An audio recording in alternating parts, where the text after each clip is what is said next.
పడ్డాయా తక్కువ పడ్డాయా మళ్ళీ రేపు అన్నట్టు రేపు అప్లికేషన్ ఇస్తాం మళ్ళీ అని మిస్ అయిన వాళ్ళు పర్లేదు కానీ అప్లికేషన్లు తక్కువ పడితే ఇప్పుడే తెప్పించిస్తాం మళ్ళీ రాని వాళ్ళు ఉంటే పర్లేదు అదే అప్లికేషన్లు లాక్కుంటుంటే ఇప్పుడే తెప్పించిస్తామని చెప్తాం సార్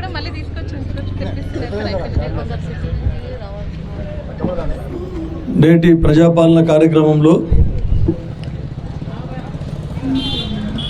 ఈరోజు నిర్వహిస్తున్నటువంటి మా అధ్యక్షత వహిస్తున్నటువంటి సర్పంచ్ గారు స్వప్న గారు, మరి మా ఎంపీడీఓ గారు, తహసీల్దార్ గారు, మాజీ సర్పంచ్ శ్రీనివాస్ గారు, ఎంపీటీసీ పీరప్ప గారు, తర్వాత అందరు జలీల్ సెట్ గారు, మనీష్ పాటిల్ గారు, పేరు పేరున అందరికీ అధికారులు, ఇంకా ప్రజాప్రతినిధులు ఉన్నారు, నాతోటి ఉన్నటువంటి ప్రజాప్రతినిధులు, తర్వాత అధికారులు అందరికీ సిరిగాపూర్ గ్రామ సోదరిమణులకు అందరికీ కూడా నమస్కారం. ఈరోజు ప్రజాపాలన అని ఎందుకు పేరు పెట్టుకున్నామంటే, మీరు గతంలో ఎలక్షన్ ప్రచారంకి వచ్చినప్పుడు మీకు అందరు చూసిండ్రు, మీరు దొరల పాల కావాలన్నా ప్రజల పాల కావాలన్నా అని అడగడం జరిగింది. దొరల పాలన అంటే మనం పోయి ఇంటికి పోయి ఏం కావాలో దొర నాకు ఇది కావాలి నాకు అది కావాలని అడుగుడు. ఆయన సరే ఆయన ఎవరికి అపాయింట్మెంట్ ఇవ్వకుండా ఆయన ముఖ్యమంత్రి, కానీ ఇప్పుడు మన ముఖ్యమంత్రి రేవంత్ రెడ్డి గారు అయిన తర్వాత మన కాంగ్రెస్ ప్రభుత్వం వచ్చిన తర్వాత ప్రజాపాలన మీరు అందరూ కోరుకొని ప్రజాపాలన కోరుకొని కాంగ్రెస్ ప్రభుత్వాన్ని ఏర్పాటు చేసుకోవడం జరిగింది. మార్పు కోరుకున్నారు, దొరలు వద్దని చెప్పేసి ప్రజల పాలన కావాలని. దాంట్లో భాగంగానే ఈరోజు ప్రజాపాలనలో మీ అందరికీ అధికారులు మీ దగ్గరికి వచ్చేసి మీ ఊరికి వచ్చి మీ అప్లికేషన్ తీసుకోవడం జరుగుతూ ఉన్నది. దీంట్లో ఈరోజు ఒకటి రోజు ఆఖరి రోజు కాదు, ఇంకా నిరంతరంగా 3-4 రోజులు కూడా కాదు, ఇంకా చివరి వరకు కూడా నెల చివరి వరకు కూడా తీసుకోవాలని కలెక్టర్ గారి ఆదేశాలు ఉన్నాయి. ఖచ్చితంగా ఇంకా తీసుకుంటారు. కాకపోతే ఇప్పుడు ఏమైపోతుంది, వాళ్ళన్ని పనులు అయిపోతాయి. వీరన్నీ ఇప్పుడు ఇచ్చినాక కంప్యూటరైజ్ చేస్తారు, కంప్యూటర్లో మీ పేరు నమోదు చేస్తారు, మరో తర్వాత తెచ్చిస్తే మీద ఆలస్యం అవుతుంది. అందు గురించనే మీరు ఇప్పుడే అయినంత మటుకు తొందరగా మీరు చేసుకునే ప్రయత్నం చేయండి. రాని వాళ్ళు ఉంటే కూడా పిలిపించుకొని చేసుకునే ప్రయత్నం చేయండి అని చెప్తా ఉన్నాం. దీంట్లో భాగంగా మా శ్రీనివాస్ గారు దాంట్లో మొదటిది స్టార్ట్ చేసినామని చెప్పారు. మొదటి కాదు, మహిళలకు ఉచిత బస్సు ఆల్రెడీ స్టార్ట్ అయింది. తర్వాత రాజీవ్ ఆరోగ్యశ్రీ కింద అంతకుముందు 5 లక్షలు ప్రభుత్వం భరిస్తుండే, అది కూడా సరిగ్గా లేదు. 3 సంవత్సరాల నుంచి బిల్లు అన్ని పెండింగ్ ఉండే. హాస్పిటళ్లకు పైసలు కట్టనందుకు ఆరోగ్యశ్రీ కార్డు తీసుకొని పోతే లే మేము ఆరోగ్యశ్రీ కార్డు మాది ఆరోగ్యశ్రీ లేదని చెప్తుండ్రు. ఆ పరిస్థితి ఉండే.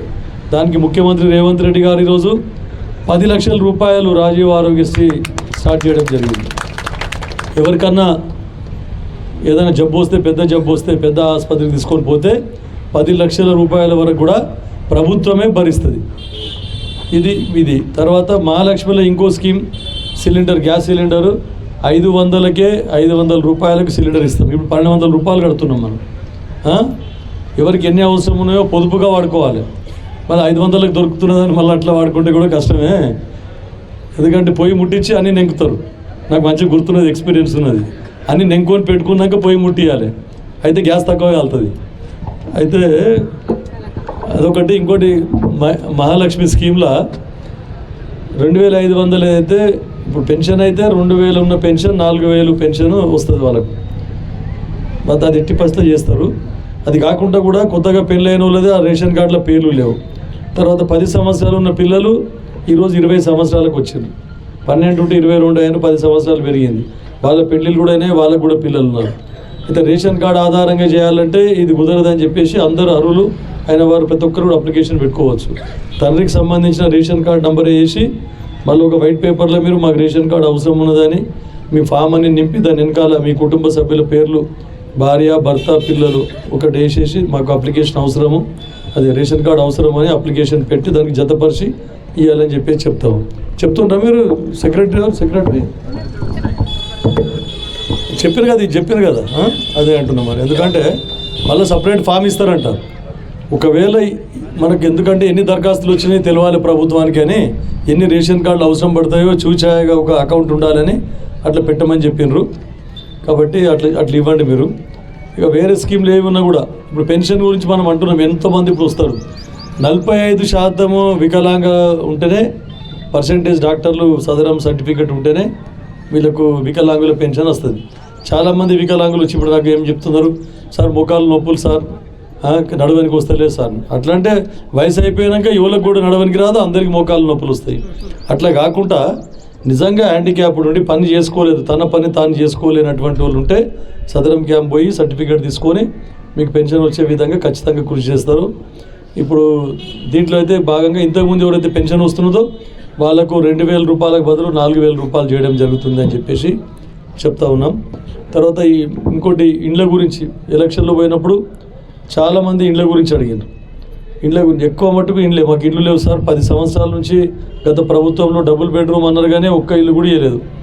ఇప్పుడు మన ప్రభుత్వం గతంలో ఇందిరమ్మ ఇండ్లు మనమే ఇచ్చినాం, అంతకుముందు కూడా మనం కూన పెంకుల ఇండ్లు ఇచ్చినప్పుడు మనమే ఇచ్చినాం.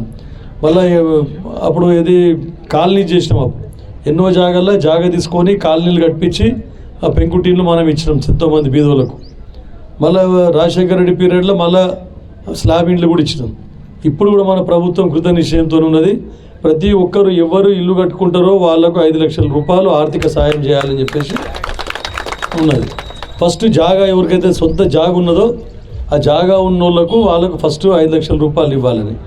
జాగా లేకుంటే కూడా ఏదైనా ప్రభుత్వ స్థలం ఎక్కడ అందుబాటులో ఉంటే ప్రభుత్వ స్థలంలో కూడా ఇళ్ల పట్టాలు ఇచ్చి 70 గజాలు 80 గజాలు వాళ్ళకు కూడా పట్టాలు ఇచ్చి వాళ్ళకు కూడా 5 లక్షల రూపాయలు ఆర్థిక సాయం చేయాలని చెప్పేసి ఉంది.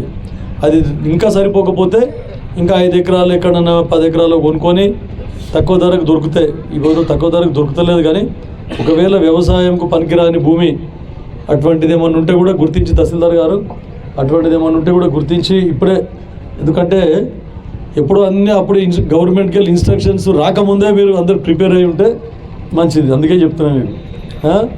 తర్వాత ఎక్కడైనా కబ్జా, ఎవరైనా కొంతమంది కబ్జా చేసిన ఉన్నారు, కబ్జా చేస్తే కూడా మీరు నోటీస్ ఇచ్చి ప్రభుత్వ స్థలము మీరు ఆధీనంలో ఉంచుకోవాలి, దాన్ని వాపస్ తీసుకోవాలని చెప్పేసి కూడా మీకు అందరికీ సభాముఖంగా చెప్తా ఉన్నాం. ఎవరైనా సరే మేము రాజకీయ మా ఓడు ఉండని మీ ఓడు ఉండని రాజకీయ జోక్యం ఏముండదు, మా వాళ్ళకి లాభం అవుతుంది కదా ఉండని అట్లా. ఎందుకంటే మనము ఇండ్ల స్థలాలు చాలా అవసరం, ఎంత ప్రభుత్వ భూమి ఉంటే స్థలం గుర్తించండి అని చెప్పేసి తమరికి మనవి చేస్తూ ఉన్నాం. ఇది ఒకటే కాకుండా ఇంకా ఏ కార్యక్రమాలు వచ్చినా కూడా మనము రేషన్ కార్డు ఆధారంగానే మనం చూస్తాం. రేషన్ కార్డుకు మళ్ళీ కొత్తగా అప్లికేషన్లు ఇస్తుంది ప్రభుత్వం అని చెప్పడం జరిగింది. కొత్త అప్లికేషన్లు ఇస్తే అప్పుడు అప్లికేషన్లు నింపి రేషన్ కార్డు గురించి అన్నీ ఏమేమి అవసరం ఉన్నాయో అప్పుడు కూడా మీరు అప్లికేషన్లు పెట్టుకోవాలని చెప్పేసి చెప్తా ఉన్నాం. ఇక రైతు భరోసా గురించి కూడా మీకు కొంతమంది ఇప్పుడు అప్పుడే టీఆర్ఎస్ నాయకులు రెచ్చగొడుతున్నారు, పోయి అడుగుండి రైతు బంధు ఎప్పుడు వస్తుందని. మళ్ళా ఇప్పుడు ఇంకా మనకు నిన్నటికి కరెక్ట్ 1 నెల అయింది, మన ఓట్లు లెక్క పెట్టి మన గెలిచి రిజల్ట్ వచ్చి 1 నెల అయింది. 10 సంవత్సరాల నుంచి చేయలేదు వాళ్ళు, అప్పుడే పోయి అడుగుండి రైతు బంధు ఎప్పుడు పడుతుంది అడుగుండి అని చెప్పేసి మనకు రెచ్చగొట్టి పంపిస్తున్నారు. మీరు రెచ్చిపోవద్దని చెప్తున్నాను నేను. వాళ్ళు 3 ఎకరాల భూమి వేయలేదు, డబుల్ బెడ్రూమ్ వేయలేదు, ఇంటికి ఉద్యోగం వేయలేదు, ఏది కూడా వేయలేదు అని చెప్పేసి చెప్తా ఉన్నాను, కానీ అడుగుడు అని చెప్పి పంపిస్తున్నారు. కాబట్టి మీరు రెచ్చిపోకుండా ప్రతిదీ విడుదల వారీగా. ఇంకోటి ఏముందంటే మనకు బడ్జెట్ లేదు, మొత్తం అంతా ఖజానా ఖాళీ చేసారు. 5 లక్షల పైచిలకు కోట్ల రూపాయలు మనకు ఇప్పుడు అప్పు ఉన్నది. అప్పు తీరవాలంటే మళ్ళీ కొత్తగా అప్పు చేయవలసిన బాధ్యత, మళ్ళీ అప్పు చేస్తేనే అప్పు తీరుడు మిత్తి కట్టుడు, అటువంటి పరిస్థితి ఉన్నది. దాన్ని ఎట్లా చేయాలని చెప్పేసి ఖర్చులు తక్కువ చేసుకోవాలని చెప్పేసి ఏది ఉన్నా కూడా ఇప్పుడు మినిస్టర్లు కూడా వాళ్ళందరూ కూడా వాళ్ళు ఖర్చు తక్కువ చేసుకోవాలని డిసైడ్ అయింది. కేసీఆర్ ఉండగా ఒక్క ప్రగతి భవన్కే రోజుకు 10 లక్షల రూపాయలు ఖర్చు ఉండే. ఇప్పుడు అందరికీ ఇన్స్ట్రక్షన్స్ ఇచ్చేసారు, మినిస్టర్లు కూడా మీరు ఎక్కువ ఖర్చు పెట్టకూడదు, ఎంత అవసరమో అంతే ఖర్చు పెట్టుకోవాలని చెప్పేసి. తర్వాత ఇప్పుడు రైతు బంధు రైతు బీమా దాని సరే రైతు భరోసా కూడా 10 ఎకరాల వరకు ఇవ్వాలని చెప్పేసి మేము అందరం సజెస్ట్ చేసినాం.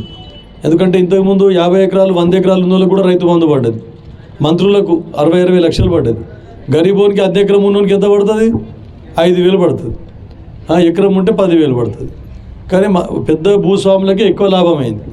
గతంలో కూడా మీకు తెలుసు ఇందిరాగాంధీ ఉన్నప్పుడు పెద్ద భూస్వాముల దగ్గర ఎక్కువ భూమి ఉంటే ఆ భూమి తీసుకొని గరీబోళ్లకు ఎస్సీలకు ఎస్టీలకు సీలింగ్ యాక్ట్ తీసుకొని వచ్చి సీలింగ్ చట్టం తీసుకొని వచ్చి అప్పుడు పంచింది అందరికీ. ఇప్పుడు కూడా అట్లనే పెద్దోళ్ళకి అందరికీ బంద్ చేసి ఇప్పుడు బీదోళ్ళకు ఎక్కువ మటుకు 80% మంది రైతులు 10 ఎకరాల లోపటే ఉన్నారు. 80% మందికి కవర్ అవుతారు. 10 ఎకరాల లోపల రైతు భరోసా ఇస్తే కూడా కవర్ అవుతారు. కాబట్టి పెద్ద భూస్వాములకు ఇవ్వకుండా ఇప్పుడు నాకే వస్తుంది 5 లక్షలు 4 లక్షలు 5 లక్షలు వస్తుండే రైతు బంధు. ఇప్పుడు మా అందరికి కట్ చేస్తారు. ఇప్పుడు మా అటువంటి వాళ్ళకు మా సీను సర్పంచ్ సాబ్కి ఎంతో భూమి తెలియదు కానీ అట్లా అట్లా పెద్దోళ్ళకి అందరికి పక్కకు పెట్టేసి బీదోళ్ళకి ఎవరికైతే ఉన్నారో 10 ఎకరాల లోపల ఉన్న వాళ్ళకే ఇవ్వాలని అన్నాం. ఫస్ట్ విడత ఇప్పుడు ఎకరమూలకి ఇచ్చిండ్రు, మళ్ళీ 5 ఎకరాల లోపల రైతు భరోసా ఇస్తారు, మీకు పైసలు పడతాయి, తర్వాత 10 ఎకరాల లోపలికి పడతాయి అని చెప్పేసి ప్రభుత్వం చెప్పడం జరిగింది. దీన్ని దృష్టిలో ఉంచుకొని పైసలు జమ కావాలి. బడ్జెట్ వరకు అన్ని ఖర్చులు తక్కువ చేసుకొని పైసలు జమ చేసి 6 గ్యారెంటీ పథకాలు చేయాలి. ఇప్పుడు సంసారం చక్కబెట్టుకోవాలి. బాకీ చేసిపోయి కాళేశ్వరం ఇట్లా గంగలో కలిపిండు అన్ని పైసలు తీసుకొని పోయి. మరి ఇప్పుడు మనకు గరీబులకు కావాలంటే అన్ని విధాలు కూడా మనము ఈ 6 గ్యారెంటీ స్కీమ్లకే పైసలు కావాలి, పైసలు సమకూర్చుకోవాలి. కాబట్టి తొందర పడకుండా మీకు కాదు ఇక వాళ్ళు రెచ్చగొడతారా అయిపోయిందిగా వాళ్ళు ఏమి ఇయ్యరు, నెల అయింది, 100 దినాలైతే మనం టార్గెట్ పెట్టుకున్నాం. 100 దినాలలో కనీసం అందులో బారానన్నా 75% అని అమలు చేసి తీరుతాం. ఏదైనా ఒకటి రెండు మిగిలితే కూడా మెల్లమెల్లగా అమలు చేస్తామని చెప్తా ఉన్నా. వాళ్ళ మాటలకు రెచ్చగొడితే రెచ్చిపోకుండా. తర్వాత ఇది ఒకటే కాకుండా ఈ దీనికి సంబంధించిన 6 గ్యారెంటీలకే కాకుండా ఇంకా మీకు ఇంకేమన్నా సమస్యలు ఉంటే కూడా అధికారుల దృష్టికి తీసుకొని రండి, మా ప్రజాప్రతినిధుల దృష్టికి తీసుకొని రండి. ఇంకా కూడా మీకు అన్ని విధాలు ఏ సమస్యలను కూడా తీర్చే విధంగా కృషి చేస్తామని చెప్తా ఉన్నా. తర్వాత ముఖ్యంగా హెల్త్ వారు ఉన్నారా? హెల్త్ ఎవరు? హెల్త్ ఏఎన్ఎం ఉందా? ఇది మొన్న హెల్త్ మినిస్టర్ వచ్చినప్పుడు మీరు 30 బెడ్కు ప్రపోజల్ పెట్టించు. పిఎస్సి కదా, ఇది పిఎస్సి కదా. అయితే 30 బెడ్ హాస్పిటల్ గురించి అని చెప్పి ప్రపోజల్ పెట్టినాం. 99% శాంక్షన్ అవుతుంది కూడా. 30 పడకల ఆసుపత్రి ఇక్కడ ఖచ్చితంగా శాంక్షన్ అవుతుంది. శంకరంపేట ఒకటి, మీద ఒకటి, కంటి ఒకటి పెట్టించినాము. 3 శాంక్షన్ చేసిండు సార్ హెల్త్ మినిస్టర్ గారు ఆల్రెడీ. ఇంకా సిబ్బంది ప్రాబ్లం ఉంటే కూడా మా దృష్టికి తీసుకొని రండి. ఇంకేమైనా వేకెన్సీస్ ఉంటే కూడా ఫిలప్ చేపిద్దామని చెప్పడం జరిగింది. ఇంకా ఇవి మాకు తెలిసిన సమస్యలు. ఇక ఇది రొటీన్ తాగే నీళ్ళ సమస్య అవన్నీ ఉంటుంది, సర్పంచ్ వాళ్ళందరూ చూసుకుంటారు. ఇంకేమైనా ఉంటే కూడా పెద్ద ప్రాబ్లమ్స్ ఏమైనా ధరణిలో చాలామందికి అవకతవకలు జరిగినాయి. ధరణి ఏమైనా అప్లికేషన్స్ వచ్చినాయి? ధరణిలో కొత్త సపరేట్ కౌంటర్ పెట్టమన్నాం కదా మీకు, ఏం రాలేదా? అన్ని రేషన్ కార్డు, వేరే సమస్యలు ఏం లేవు. వాళ్ళకి తెలియదేమో, వాళ్ళకి తెలియక అదే ఏం లేదు. మీ ధరణి సమస్యలు ఏమైనా ఉంటే కూడా ఇప్పుడు మన ప్రభుత్వం ధరణిలో మార్పులు చేర్పులు చేసి ధరణి వలన ఎవరికైతే అన్యాయం జరిగిందో వారందరికీ మళ్ళీ వాళ్ళ భూమి వాళ్ళకి వచ్చేట్లా ఏమైనా అవకతవకలు ఉంటే అవన్నీ సరిదిద్ది విధంగా ప్రభుత్వం కృషి చేస్తున్నది. తర్వాత విఆర్ఏలు కూడా కొంతమంది జీతాలు రాలేదని విఆర్ఏలు కూడా జీతాలు ఇచ్చే దాన్ని ప్రపోజల్ పెట్టడం జరిగిందని చెప్తూ, ఇంకా ఏ సమస్యలు ఉన్నా కూడా మా దృష్టికి తీసుకురావాలని చెప్తూ మరొకసారి మొన్న మీటింగ్ పెట్టుకున్నాం. కానీ ఇంకొకసారి నాకు ఎలక్షన్లో మీ అందరూ గెలిపించినందుకు మీకు అందరికీ కూడా మరొకసారి ధన్యవాదాలు తెలుపుకుంటూ ముగిస్తున్నాను.